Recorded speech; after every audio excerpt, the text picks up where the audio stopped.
You can't eat this." My mother, Catherine, snatched the warm bread from my daughter's tiny hands before she could take a bite. The terrace of the Oceanside Yacht Club smelled of sea salt and expensive perfume, but all I could sense was shame. Across the table, Victoria's children dug into plates of buttery lobster pasta, oblivious to the hunger beside them. I froze every muscle rigid, caught between old instincts and new anger, until I noticed Victoria filming her son indifferent, and in that moment, a spark of resolve ignited inside me. I raised my hand, signaling the maître d' with a calm I had never felt before in that room. He approached instantly, a practiced smile on his face, unaware that tonight would be different. "Can I get you anything else, ma'am?" he asked. My voice was steady, measured, almost bored. "2 fillets, medium rare, and bring a bottle of the 1998 Cabernet, the good one, not the house pour." Catherine's jaw dropped, her eyes darting around to gauge who might be watching. Her lips parted, but no words came out, only the faint tightening of her hands on the tablecloth. Across from me, Harlow and Sabrina blinked in surprise as the air shifted. Moments ago, their small plates had held nothing but stale rolls, a cruel placeholder disguised as sustenance. Now the sizzling steaks arrived rich aromas, cutting through the remnants of shame like sunlight, breaking through a storm. The fillets were perfect tender, the edges seared to a warm pink center. The Cabernet poured deep red into the crystal glasses, swirling with a promise of celebration and quiet victory. My daughter's eyes widened as they took their first bites, chewing, slowly savoring the flavors that had been denied to them just seconds before. The contrast was striking, almost surreal, the difference between neglect and care, absence and presence, crumbs in abundance. I watched them letting their delight wash over me and felt a strange, liberating heat rise in my chest. No longer did I cling to old patterns of acquiescence, to the ingrained habit of swallowing insults so smoothly that they left no trace. Tonight, I was not the quiet one absorbing shame. Tonight, I was present, and in that presence, there was dignity. Catherine's eyes moved between the table and me, sharp and calculating, as if trying to locate a misstep, an opening for scolding. Her voice, when it came, was clipped and incredulous. "Natalie, what are you doing? This isn't in the budget." I ignored her, letting the sound of my daughter's laughter and the clink of silverware on china drown her out. The room, opulent and judgmental, became a backdrop to a small rebellion, a quiet but undeniable assertion of my values. No longer would the fear of displeasing her dictate what my children could eat or how they could experience life. With each bite, each sip of wine, I felt the tension in my shoulders release, muscles that had tensed against a lifetime of familial expectation, finally letting go. I poured myself a glass and lifted it slightly, a silent toast to the strength I had summoned and the boundary I was now drawing. Catherine said nothing more, the vein throbbing at her temple, betraying the storm raging beneath her composed exterior. Her obsession with appearances, with control, faltered when faced with the unwavering clarity of my choice. Feeding my daughters, properly asserting my voice, and holding the table with calm authority, I realized this moment was more than dinner. It was a pivot, a subtle but profound shift from being invisible and obedient to being seen and unafraid. The aromas, the sizzle of the steaks, the weight of the wine in my hand, they were markers of a personal revolution. I wasn't simply breaking old habits. I was carving out a space where my children and I could exist with respect, untethered from the demands and diminishment of those who had for so long dictated our worth. As the adrenaline of the gala began to fade, my mind drifted back through the years, unspooling memories like a worn ribbon. I'd always been the fixer, the silent engine powering the illusions of competence and charm my family displayed so effortlessly. When Victoria dropped out of college to chase acting, I helped her. Craft resumes, network, even staged auditions with borrowed connections. When her lifestyle brand launched and fizzled within 6 months, I stayed up nights designing the website, reworking layouts, photographing products, all for free. Every misstep, every public stumble I absorbed, smoothing edges, picking up the pieces she left behind, as if my own presence was only validated by how well I compensated for her failures. Charity events were no different. Catherine, ever the social matriarch, needed the gala to appear flawless, and I was a silent architect behind it. I arranged tables, double-checked the guest lists, coordinated the staff, all while staying in the shadows, making sure that nothing of my effort drew attention. Compliments were rare, and when offered, they were usually laced with expectation. "You're so reliable, Natalie." What they didn't say was reliable to absorb the consequences of their choices, to swallow their insults and keep the family's image untarnished. I had internalized the lessons early. To have needs was selfish. To express anger was ungrateful.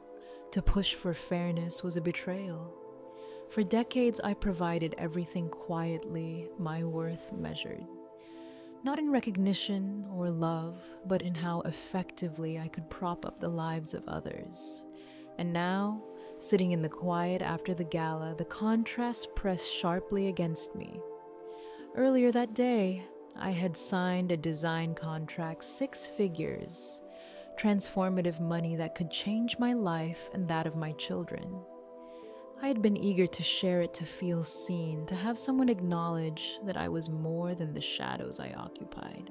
Yet, the moment I sat down at the table, I knew Catherine wouldn't care. Her interest in my success had always been conditional, only valuable if it could be used to elevate Victoria or feed her own vanity. It struck me in that stillness that for years I had been funding my own mistreatment. Every dinner I paid for, every problem I solved, every humiliation I swallowed, I had been buying invisibility, pretending that peace meant enduring in dignity. The stale bread wasn't just a moment of cruelty at the gala. It was the culmination of decades where my efforts, my money, and my patience had been consumed to uphold a narrative that benefited everyone but me. In that reflection, the anger that simmered beneath my composure at the yacht club became sharper, clearer. I realized that my compliance had been a form of consent to their control. I had enabled their indifference, their entitlement, and in doing so, I had denied myself the dignity I deserved. But understanding it, truly seeing it, was the first step toward reclaiming it. I needed to do something with my hands to settle the storm of adrenaline and anger still coursing through me after the gala. I approached my father's old oak drafting desk, the surface scarred with decades of work coffee rings and ink stains. It was honest, unpretentious, a piece of him that had survived Catherine's relentless efficiency in clearing out his belongings. My fingers traced the rough edges as I began pulling out drawers, tossing empty pens, erasers, and scraps of paper into the trash. Most yielded nothing but dust and old memories until I reached the stubborn bottom drawer. It refused to move, locked as if guarding a secret. I pressed, jiggled and ran my hands along the edges until my fingers found a hidden latch beneath the lip. A soft click echoed in the quiet room, and the drawer revealed its hidden compartment. Inside lay a thick, leather-bound ledger and a stack of bank statements, neatly bound with a rubber band. On top, a note in my father's precise block handwriting read, "The trust strategy to ensure fairness." My heart raced as I opened the ledger. The pages were filled with meticulous entries, every transaction recorded with care dates, amounts, memos. The ledger was a map of our family's financial life, a silent testament to his attempts to ensure equity and security for all the grandchildren. As I flipped through the pages, my stomach dropped. Withdrawals labeled medical necessity Victoria for $15,000. Months later, $50,000 for Creole enrichment Victoria's children. My pulse quickened as I realized the pattern. Money earmarked for the grandchildren's education and health had been siphoned off into projects and accounts that had nothing to do with their welfare. I grabbed the bank statements and began cross-referencing each withdrawal with the ledger tracing payments to shell companies, consulting fees to J Consulting Victoria's husband, and transfers labeled vaguely for boutique expenses that had long since failed. The truth was undeniable. Nearly $185,000 had been diverted, siphoned for vanity projects, lifestyle expenses, and so-called investments that served no one but Catherine and Victoria. The shock was sharp, like a blow I had been holding back for years. Every line, every carefully documented withdrawal, told the story of a betrayal that was both deliberate and systematic. Catherine, as trustee, had approved and enabled this, turning my father's legacy into a personal playground for entitlement. The ledger and statements made the deception clear and irrefutable. I could see how long it had been going on, how normalized it had become in my life. The realization that I had been funding and perpetuating my own mistreatment hit hard. Every dinner I paid for, every crisis I managed, every insult I swallowed, it all tied into this larger structure of control and erasure. Yet as the initial shock subsided, a cold clarity began to emerge.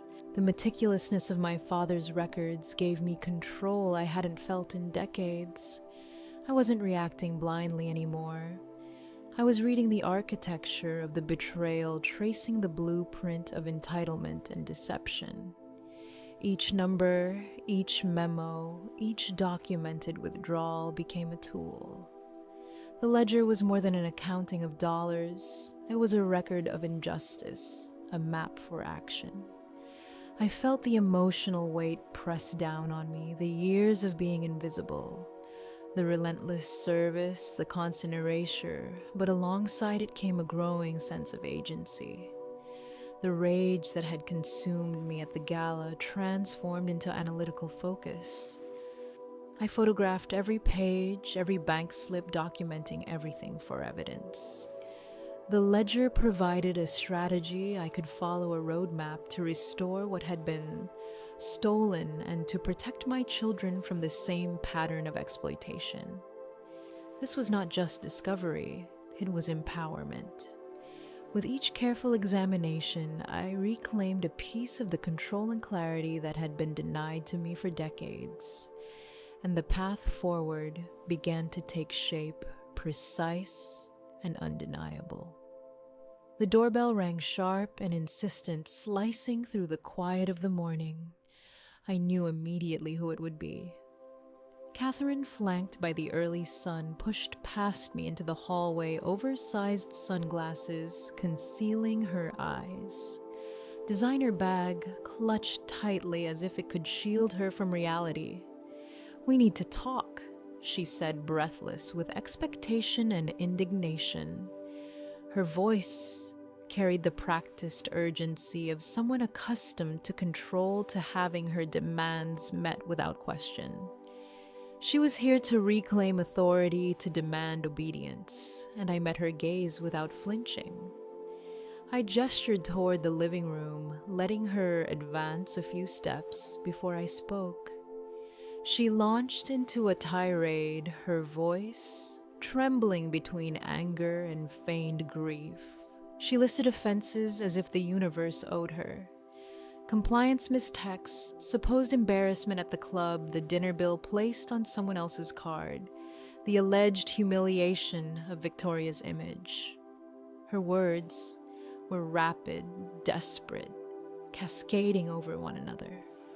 I listened calm, letting each syllable settle like stones in a riverbed, unmoved by the performance.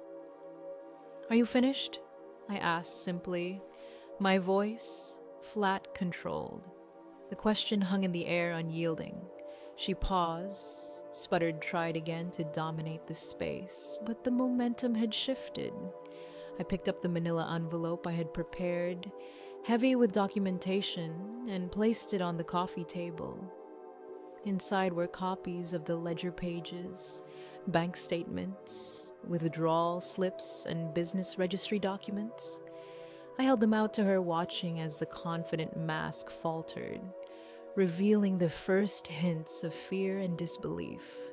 Catherine's face drained of color, the arrogance evaporating into a pale, frantic gray. That was investment? She stammered, eyes darting to the papers as if they might change on their own. I shook my head, voice steady and firm. "It's fraud. You spent money earmarked for grandchildren's education on plastic surgery shell companies and personal luxuries. You denied Harlow braces while paying Jackson a salary for nothing. That's embezzlement." Her breath caught rising to a shriek, the room filled with the raw panic of someone suddenly confronted with indisputable truth. She tried to argue, to rationalize, to collapse the situation into moral ambiguity. Club fees, condo, maintenance appearances, all urgent, all necessary. But her excuses, once shields, now sounded hollow, brittle against the weight of evidence laid bare. I remained calm, composed, the ledger and documentation serving as my authority. Each line of accounting, each labeled transaction reinforced my control. Every attempt she made to twist reality fell flat. I outlined clearly what had to happen. The stolen funds, $185,000, needed to be returned, fully and immediately. I explained the consequences not as threats, but as facts: liquidation of assets, replenishment of the trust, and formal reporting to the estate lawyer. Catherine's panic escalated with every word, her face shifting from defiance to desperation, the performative sorrow she tried to summon crumbling under the clarity of the truth. Tears came ugly and raw, a mixture of fear and helplessness. She pleaded, begged, insisting that I was being cruel, that she was my mother, that Victoria's image was at stake. I didn't flinch. I didn't negotiate. I simply stated the facts, my composure unbroken. "I am fixing the mistake Dad made when he trusted you. Get out," I said, voice steady, authority absolute. I pointed to the door, a clear boundary. She stumbled, smaller than I had ever seen her, exiting with the weight of accountability now pressing down where her arrogance had once reigned. As the door closed and the deadbolt clicked into place, the balance of power had irrevocably shifted. The ledger, the documentation, and my resolve had transformed evidence into action, laying the foundation for justice and reclaiming the control that had long been denied to me. The fallout was quiet but absolute.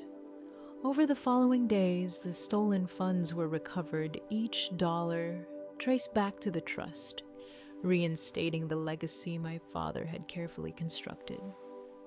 I made sure Harlow and Sabrina received their braces, watching their smiles widen with each adjustment, and knowing that for the first time they were receiving care without compromise or delay. Beyond that, I secured untouchable education bonds for all the grandchildren, even Victoria's children, because they were innocent in all of this, deserving protection despite their mother's actions. Victoria's lifestyle, once inflated by endless injections of money from the trust, crumbled rapidly. The boutique closed permanently. The faux influencer career ended as the props and privileges dried up. Jackson had to find a real job, adjusting to responsibilities he had long avoided. Without Catherine's constant cash flow, their carefully curated world of appearance and entitlement collapsed, exposing the hollow foundation beneath. Watching this unfold, I felt neither glee nor vengeance. It was simply justice, the natural correction of a system that had been distorted by greed and entitlement. As I sat at my father's desk, running my hands over the worn oak once more, the weight of responsibility I had carried for decades began to lift. For so long, I had been the fixer, the silent partner, the scapegoat, absorbing indignities and smoothing over crises that were not mine to resolve. Now that role had shifted. I had reclaimed control not through rage or spectacle, but through clarity, careful action, and an unwavering commitment to fairness. The trust, the ledger, and the documents my father had left behind had provided the blueprint. I had merely followed it, honoring his intention while correcting the exploitation that had marred his legacy. In this calm aftermath, I reflected on the cycle I had finally broken. The patterns of manipulation, the subtle erasure of my needs, the enforced invisibility they no longer had power over my children or me. I had acted decisively, ensuring that the next generation would inherit security, fairness, and dignity. The quiet satisfaction that settled in my chest was profound. It was not about triumph over others. It was about reclaiming what was always rightfully ours and establishing a boundary that would protect my daughters from a world that had once sought to diminish them. The office was filled with the scent of old paper and polished wood, a sanctuary where I could breathe and think. I picked up my pencil and began sketching again, the lines flowing strong and precise. Each stroke was a reminder that I was no longer merely repairing damage, no longer invisible or expendable. I was the architect of a new life, one built on integrity, vigilance, and love. For the first time, I felt fully aligned with my purpose, protecting my children, honoring my father's intentions, and living without compromise. The cycle was broken and I was holding the hammer. Sitting at my father's desk, the quiet finally embracing me, I realized how far I had come from the fixer, the invisible shadow, to the architect of my own life.